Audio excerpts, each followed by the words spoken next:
today in this country. And this is the world's largest health insurance scheme which has been started. It was started on 23rd, day before yesterday, and today it is launched all over India. And what it does is that it gives a 5 lakhs, it is 0.5 billion rupees comprehensive family healthcare cover for 500 million underprivileged population in the rural India. And it covers both the secondary and the tertiary care treatment. So this is a huge thing that's come, and as we speak today, it has been implemented today itself. So for me, I think a complete healthcare solution has emerged today. And what I feel that in time to come, people like us, NGOs like us, if they can make that effort, extra effort to diagnose people, because today we have the ability to treat people. The Ayushman Bharat scheme, which has been started today, will give you the money, will give you the resources, but will not take you to the doorsteps of the people. So if NGOs like MRHF, similar NGOs, people like us can think about going to the rural people and diagnosing the problem, we have the ability today, from today, to actually treat these patients. So that is what this foundation is all about. Thank you.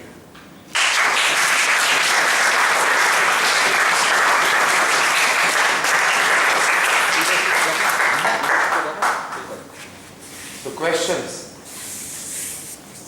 This is the real time, to ask, because you have presented, and the brief interview he has presented. What about some questions on the president? I'm sure you have some. Yes. Yeah. How did you choose Moinapur for the, do you have some personal relation to this place? Because India is full of rural areas, and why did you choose this place? This is the millionth time somebody is asking this question. Why Moinapur? So I think I knew some patients who had come from there, and I was invited to attend an occasion there. Liked the place very much. That's how it all started. There's no particular reason why I chose that place. I don't come from that place. You talked about your mentor. What did you learn from him? From him? What did you learn from Dr. Sheikh? Oh, what I'm doing, that's what I learned from him. I mean, that nothing is beyond what you can think. We are all limited by our imagination. That's all we are. If you think what you want to dream, what you want to think, you can actually achieve it. That's what I learned. As I told you in '89 when he spoke to me, I thought the Thames River flowing is actually a much better scenario than what he's talking to me. But today, when I stand in 2018, I find that exactly the words, what he had told, what he had dreamt, we have done that and beyond it. So I think anything is possible. That's what I have learned from him. So how did you find the money to buy all those instruments? Money to buy. We do not have much in instruments because I have donated the ECG machine from my own fund. The rest of the blood tests and the ECGs which are done and the other X-rays which are done are funded by the CSR activity of the multinational drug companies.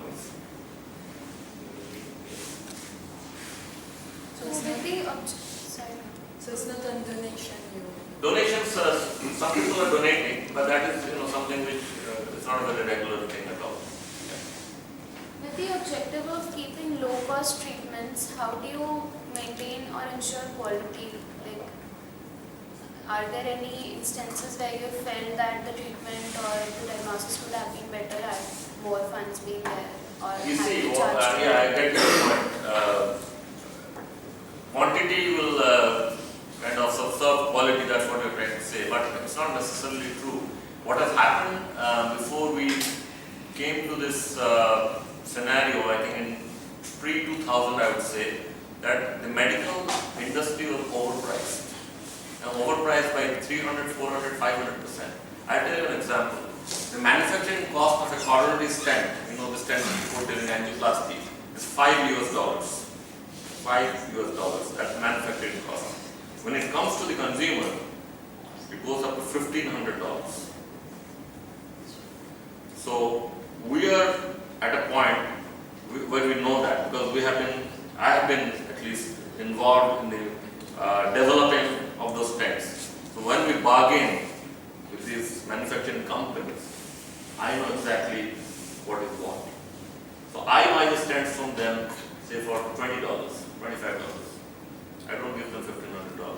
So they can go to any other hospital to buy that, get that price. But for my hospital, our organization, we buy it for $20, $25.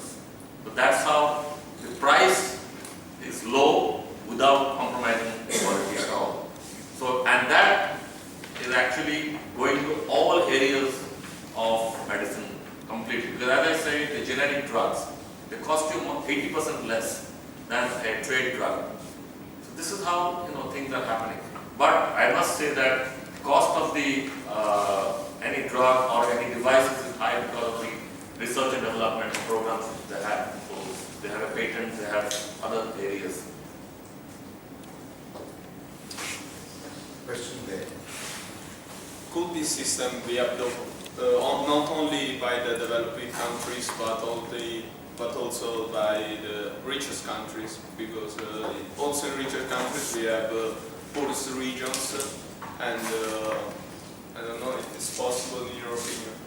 Yeah, but I think the developed countries, everybody's covered by health insurance schemes, as far as I know. Because our penetration of health insurance scheme is less than 10%. But in other, till today, now it will be more than 70-80% because of this new scheme. But I think in developed countries, everybody is covered under medical insurance. The only problem in the developed countries is that you are entitled to only go to a particular hospital, and the waiting time is extremely large there. Because if you are going for, say, a hip replacement, a joint replacement, it will take you 1 year, 1.5 years waiting time. But if you come to a private hospital, you can get it done tomorrow. So that's a difference. So I think, though everybody is covered in developed countries, they do not have any control over the period of time, the waiting time which is required for a particular problem. Now that Ayushman Bharat scheme is launched, it will be easier for you to replicate Moinapur in other remote places of the country? Yeah, because the reason is, so far I was stuck when people asked that what happens after the diagnosis. What good is it if you tell somebody you have a problem but you can't cure it or you can't solve it? But from now on, I can say very confidently, because Ayushman Bharat is meant for exactly the group of people whom I am actually dealing with right now.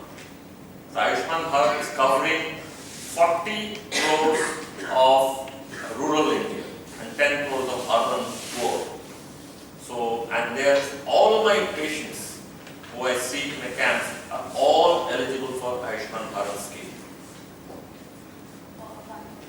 So, for your health awareness programs or camps that you carry out for the rural and the village and the urban village, do you train your medical staff differently?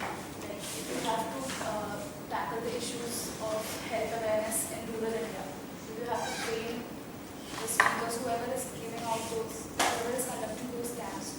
Is there a need to train them differently? I do it myself.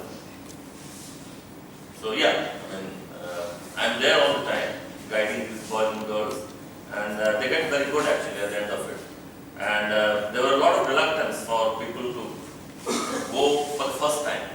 After they go there, they see the amount of affection, the reception they get. Because people have never seen a city doctor in those villages. So when they see a city doctor, they are very privileged themselves. And they pass on that privilege, feeling of privilege to these doctors. So they love the place. So once I take them, the first step is a very difficult one. But once they go there, they feel very good about it. And as they grow there, with every camp, they become better and better. It's like a family relationship it builds with them.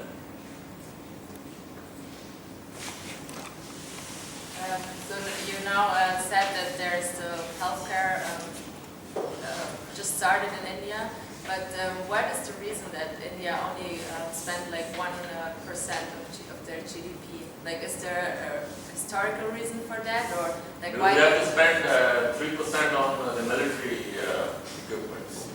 We have very friendly neighbors around. But there's still some percentage left, right? Yeah, I think with this Ayushman Bharat scheme which has come, from 1.2%, the GDP spending is going to 3%. So that's doubling now. And I think with years, with this scheme, if it's successful, it will go as high as 5%. So that's pretty good from 1%. So that will be about 5 times more in say maybe 5 to 6 or 7 years time. No other questions? But can I join the conversation with your permission? Please don't go away.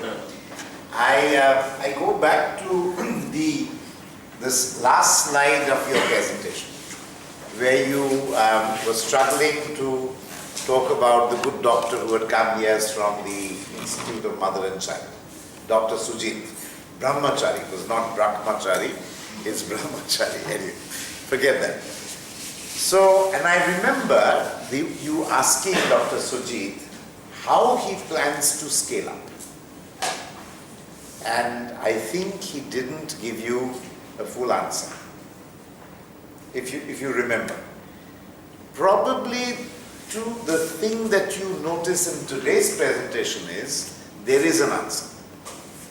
The answer lies in 3 parts, if you will. One part of the answer is, which Dr. Dev is talking about, Ayushman Bharat.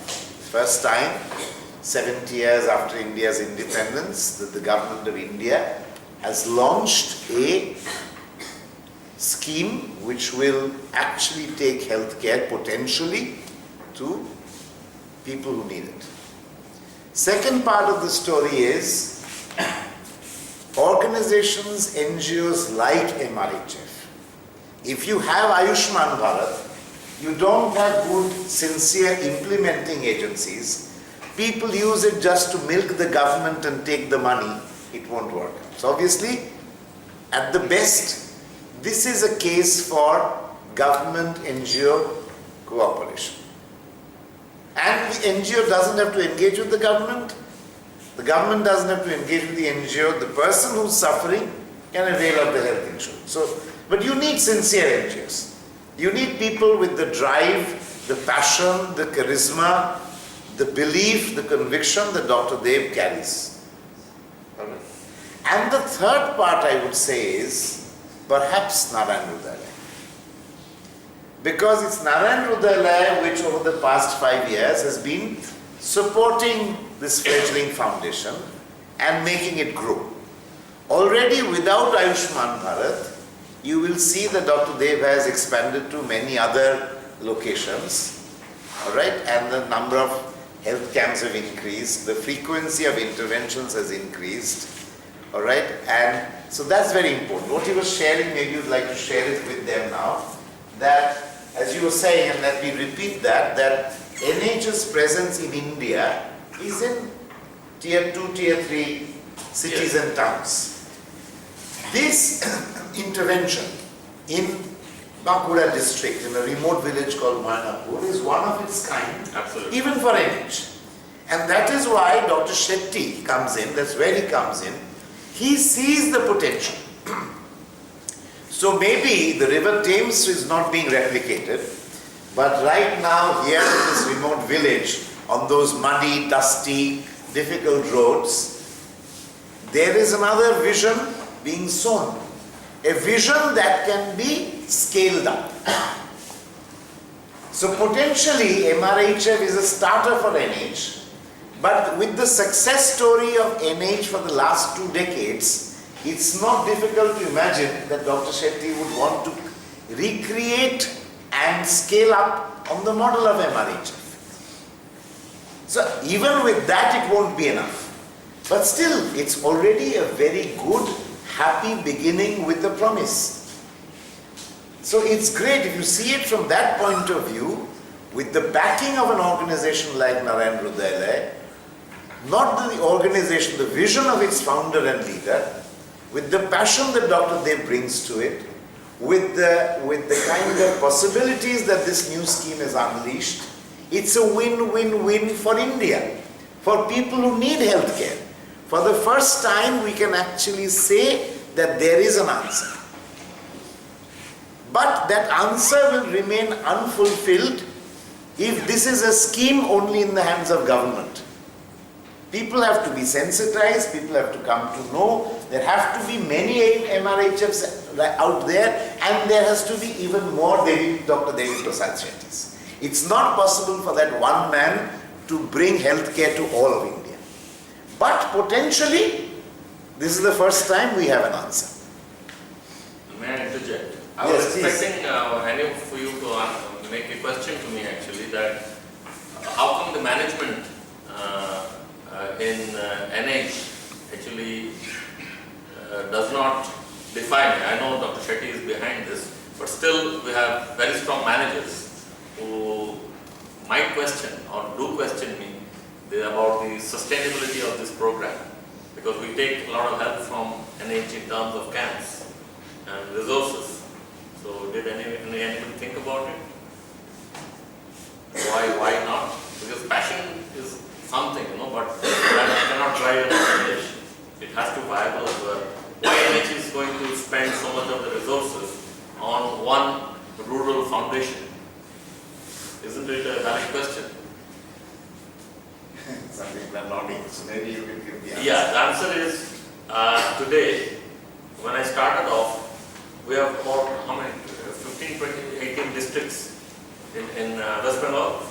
Bankura district, where I do the camp, was 13th on the list in terms of revenue generated for NH. Because we have about 80% patients coming from districts of West Bengal to NH, Calcutta, Rabindranath Tagore. For the last 3 years, we are first on the list, Bankura, in terms of revenue generated. And by 37% more.